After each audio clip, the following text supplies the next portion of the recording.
Olá pessoal, tudo bem? Na aula de hoje nós vamos tratar do populismo, regime político que vai do fim do Estado Novo até 1964. Observe essa gravura, uma manifestação popular antivarguista de 1945, exigindo o fim do Estado Novo. Estado Novo que tem o seu final ligado à Segunda Guerra Mundial. A participação do Brasil na Segunda Guerra Mundial, do lado dos aliados, traz o chamado paradoxo. Soldados brasileiros, da FEB e da FAB, lutando na Europa contra o fascismo, contra o nazismo. E o paradoxo é que o regime brasileiro era muito semelhante, muito parecido a estes da Europa. E aí nós vamos ter os movimentos pela redemocratização no Brasil. Observe o quadro. Redemocratização. Primeiro, Manifesto dos Mineiros, escritores, jornalistas, políticos mineiros, pedindo a redemocratização. No Rio de Janeiro, primeiro Congresso de Escritores, pedindo o fim da censura e a liberdade de expressão. E aí Vargas, para controlar o movimento, marca novas eleições. Para as novas eleições, Vargas autoriza, pela lei orgânica, a formação de partidos políticos. Vamos observar os principais partidos políticos que surgiram no final do Estado Novo. Observe o quadro.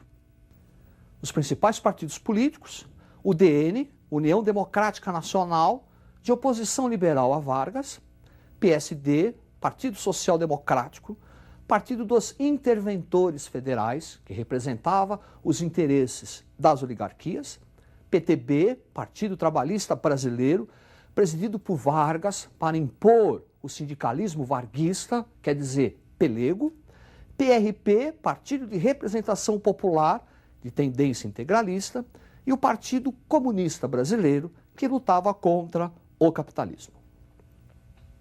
Assim, o Brasil vai se ver dividido em 45 em dois grupos. Aqueles favoráveis à União Nacional com Getúlio Vargas, redemocratização com Getúlio, e aqueles que queriam a redemocratização sem o Getúlio.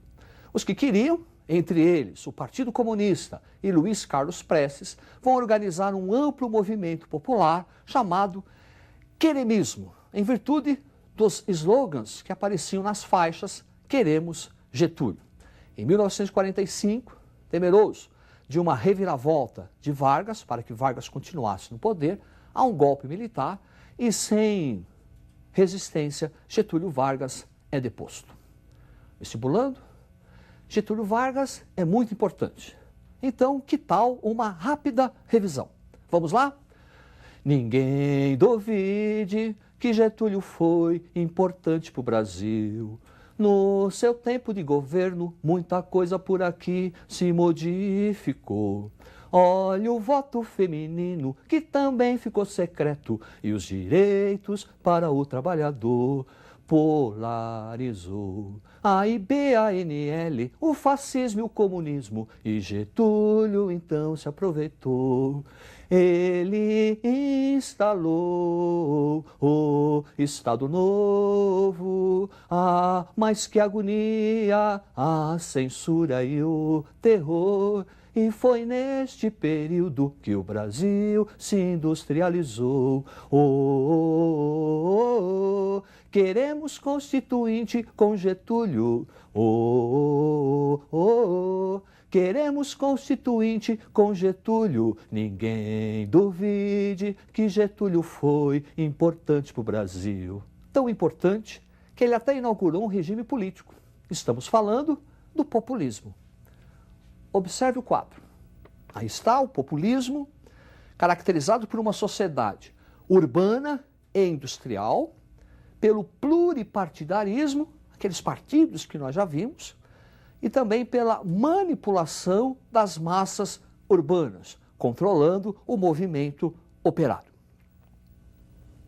O período populista no Brasil é caracterizado pela implantação ou a continuação do processo de industrialização brasileira. Nós vamos observar agora os principais governos de 1945, com a deposição de Getúlio Vargas, até 1964, com a implantação da ditadura militar.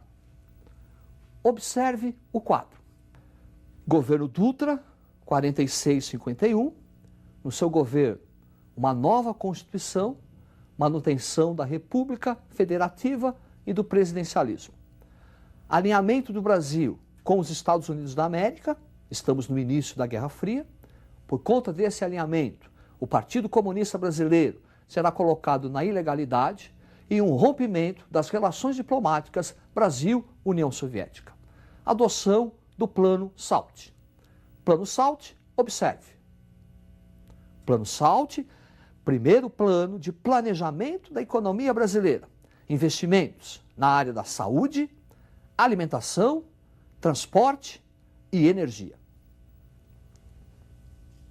Em 1951, Getúlio Vargas volta nos braços do povo. Concorre às eleições e ganha. É um segundo período de Vargas. O primeiro, aquela era Vargas até 45, e esse segundo, de 51 a 54. Observe o quadro.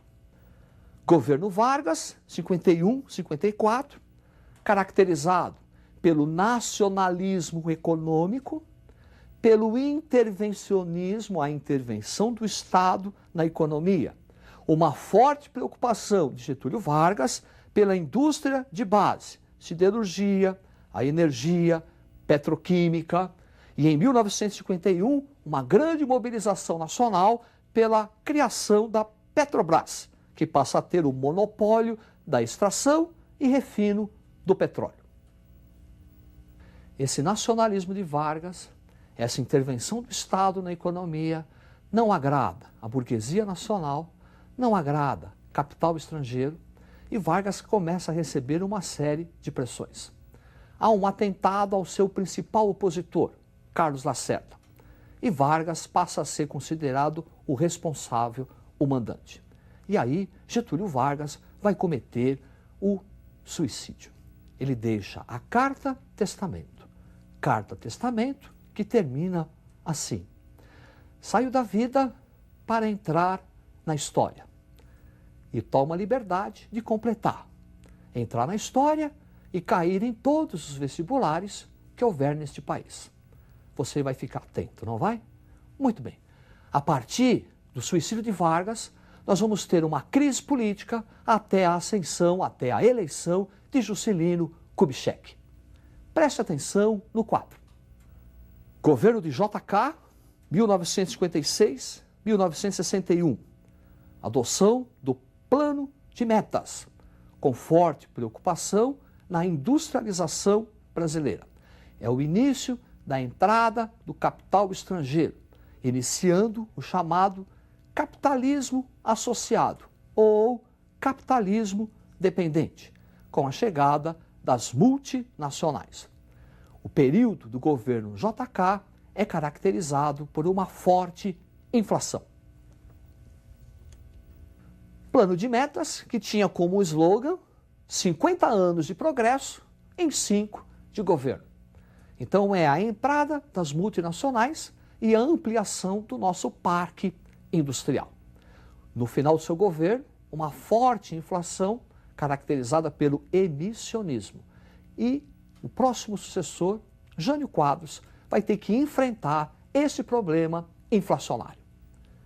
Observe o quadro.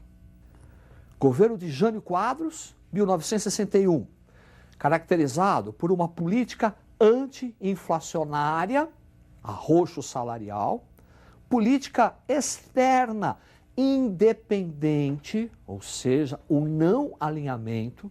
Por conta dessa política externa independente, Jânio Quadros manda para a China o vice-presidente João Goulart, com o claro objetivo de ampliar o mercado consumidor, e também vai condecorar Ernesto Che Guevara, um dos líderes da Revolução Cubana. Essa política externa independente e a aproximação do Brasil com os países de regimes socialistas, mais a adoção de uma política austera por conta do Jânio Quadros para combater a inflação e o rompimento do Brasil com o Fundo Monetário Internacional levaram Jânio Quadros à renúncia. Com a sua renúncia, inicia-se uma grave crise política no Brasil, porque o vice-presidente, João Goulart, estava na China. De um lado, os legalistas, que queriam a posse de João Goulart. Do outro lado, aqueles que não queriam a posse. Para contornar a crise, foi adotado no Brasil o parlamentarismo. Segunda vez, viu? A primeira vez no segundo reinado. Agora, a segunda vez, a adoção do parlamentarismo para contornar a crise política. Observe o quadro. Governo de João Goulart, 61, 64. De 61 a 63, parlamentarismo. A partir de 63, após um plebiscito, retorno do presidencialismo. E aí, a execução de um plano trienal elaborado pelo economista Celso Furtado. E também a adoção de um amplo programa de reformas de base. Reforma agrária, reforma eleitoral, reforma universitária. Esse amplo programa vai provocar um questionamento do grupo dominante, em virtude do nacionalismo econômico que ele apresenta. E em 1964, temeroso de que João Goulart instalasse uma república sindicalista no Brasil, é organizada pelo Exército, Igreja Católica e Burguesia Nacional a Marcha da Família com Deus e pela Liberdade. Assim, no dia 31 de março, há um golpe militar, atendendo os reclames dos grupos conservadores, da Igreja Católica, da burguesia industrial e das próprias Forças Armadas.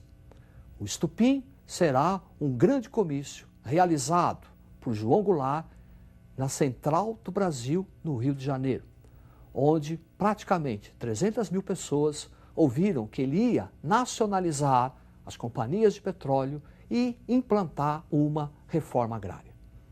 No dia 31 de março, é dado o golpe militar e em 1º de abril, Humberto de Alencar Castelo Branco já ocupa a presidência do Brasil, inaugurando o chamado regime militar, que se estende até 1985. É isso aí. Uma boa sorte e estude.